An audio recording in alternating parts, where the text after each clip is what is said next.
Bonjour à tous, j'espère que vous allez bien. Donc ça fait à peu près une quinzaine de jours que j'ai pas fait de vidéo, donc je reviens vers vous comme convenu pour vous donner des nouvelles. Donc je suis encore chez les becs crochus, je vous explique pourquoi, parce que il n'y a pas beaucoup de nouvelles chez les becs droits dans la volière extérieure. Il n'y a pas grand chose qui bouge, comme en ce moment c'est pas la repro et tout ça. Donc j'ai préféré me revenir vers les inséparables, vers les perruches, vous verrez après, je vous ai montré les jeunes et tout ça. Donc je vous donne des nouvelles plutôt des oiseaux qui ont des jeunes, ou il est susceptible de vous donner des nouvelles avec des choses qui bougent. Donc là on est chez les inséparables. Ici je regarde, j'ai mon petit bleuet qui est ici. Voilà. Et normalement il doit y avoir ma petite Iris. Alors cette semaine, nous avons eu un petit problème avec Iris. Alors attendez, est-ce qu'on n'en voit pas trop? Voilà, vous voyez un petit Iris là. Je pense qu'elle a envie de faire un œuf. Cette semaine, Passion Canarie et moi-même l'avons retrouvée en fond de volière. Elle tremblait. Donc on a supposé un mal de ponte. Donc on l'a rentrée au chaud. On a fait le système de l'eau chaude avec l'huile au niveau du goître pour faire sortir l'œuf. Ça l'a aidé parce que le lendemain, elle a fait son œuf. Nous l'avons remise dehors. Nous avons attendu que les températures soient plus clémentes parce que forcément, de l'intérieur à l'extérieur, faut faire quand même attention. Heureusement, il faisait pas froid, donc on a pu se mettre dans l'après-midi avec le soleil de la remettre. Donc on surveille ça de près parce que pourtant, comme vous pouvez le constater, il y a de la sèche, il y a même du grit, hein. Mais bon, c'est des fois, c'est une jeune de l'année dernière quand même, donc qui a même plus passé d'un an.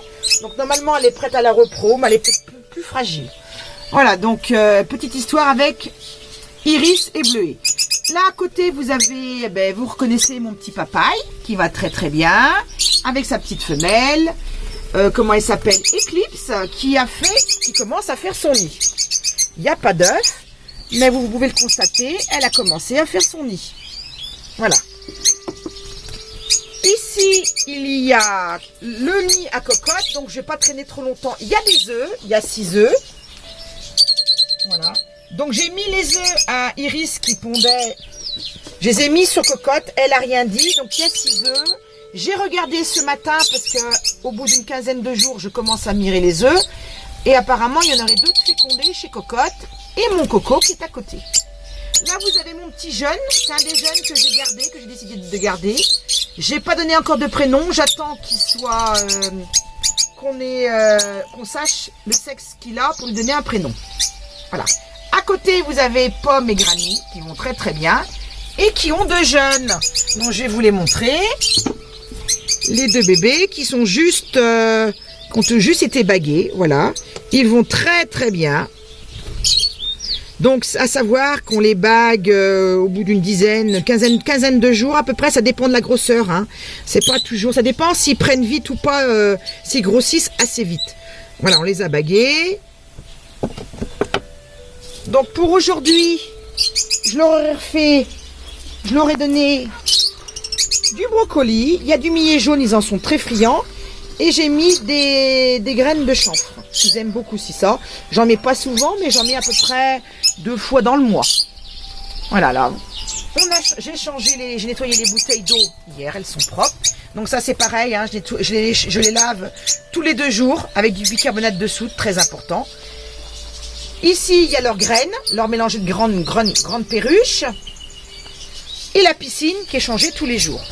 Là, il y a encore du millet jaune. Voilà. Donc, écoutez, je ne veux pas vous en dire plus. On va se quitter là-dessus. Je vous souhaite un bon week-end. Je vous remercie aussi de me suivre. Ça me fait très plaisir. Les personnes qui me laissent des petits messages, c'est très encourageant. J'aime montrer ce que je fais avec mes oiseaux. Hein, comme je vous dis, moi je suis toujours un peu jeune d'expérience, donc j'en apprends tous les jours. Je vous présenterai si j'ai des nouveaux oiseaux à l'intérieur de la maison. Je vous montrerai aussi Apple, Aqua et et j'ai aussi ma petite mangue et mon petit topaz. La semaine prochaine, c'est promis, je vous ferai une vidéo pour vous montrer un petit peu l'intérieur. Parce que j'ai des nouveautés au niveau de l'intérieur. Donc on ira voir mes inséparables élevés à la main. Et nous irons voir aussi mes twists célestes que je me suis fait plaisir, que j'ai acquis il y a quelques mois. Donc je vous montrerai tout ça. Donc je vous souhaite un bon week-end et je vous dis à dans quelques jours. À bientôt. Voici les bébés de turquoise, donc ma perruche anglaise et le petit citron. Et là, ce sont les 3 bébés. Alors, de ma perruche anglaise, comment elle s'appelle? Monsieur Panaché. Et la petite grisette. Voilà, 3 beaux bébés. Pour la 3e nichée, ça sera les bébés de bleu et de gribouille. Ils sont très jolis aussi. Vous voyez, un peu plus de gris. Ils vont très bien. Comme je pouvais dire, je leur donne, ils ont les graines. Il y a aussi, je leur fais de la pâtée d'œufs avec des biscottes. Il y a aussi, des fois, je mets du brocoli. Ça change, hein.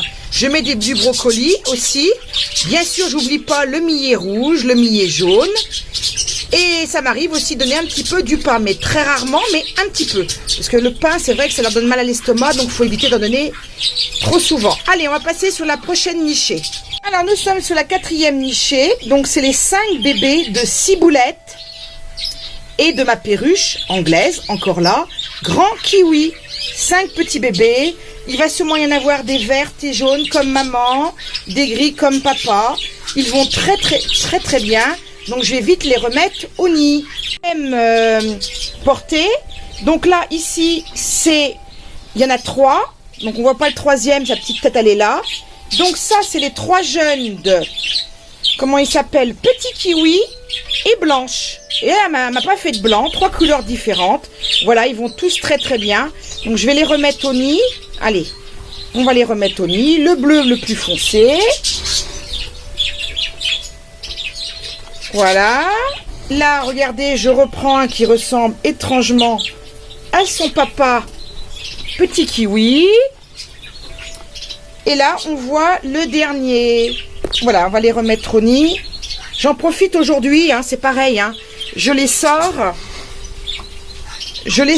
aujourd'hui parce qu'aujourd'hui, il ne fait pas très froid. C'est pour ça que je me suis permise de les sortir parce que c'est vrai qu'autrement, je ne le ferai pas. Donc là, devant, vous avez les autres perruches. Alors, vous voyez, ils sont tous sortis du nid, forcément. Au fond, vous avez Blue. Vous avez le papa citron. Il y a la petite fleur qui est devant. Là, mon kiwi qui vient de partir. Ici, on va revenir. Voilà, donc panaché, gribouille, bleu. Il y a le petit... non, c'est grand kiwi. Au fond, les nouvelles, donc pour l'instant, c'est pas en reproduction. Il y a pastel, les 2 pastels, parce qu'il y a le petit mâle et la petite femelle pastel. Il y a la pastel numéro 1, pastel numéro 2. Voilà. Ici, on va revenir, il y a blanche avec grand kiwi. Vous avez bleu, gribouille. Il y a ma petite émeraude. Là, c'est pareil, il y a émeraude qui n'est pas en reproduction pour l'instant. Voilà. Donc, il ne faut pas oublier pendant la période de repro les sèches. D'ailleurs, vous voyez, il n'y en a presque plus là. Il faut absolument que je les change. Et puis, voilà, on va aller de l'autre côté. On va laisser les perruches tranquilles et je vous reprends après.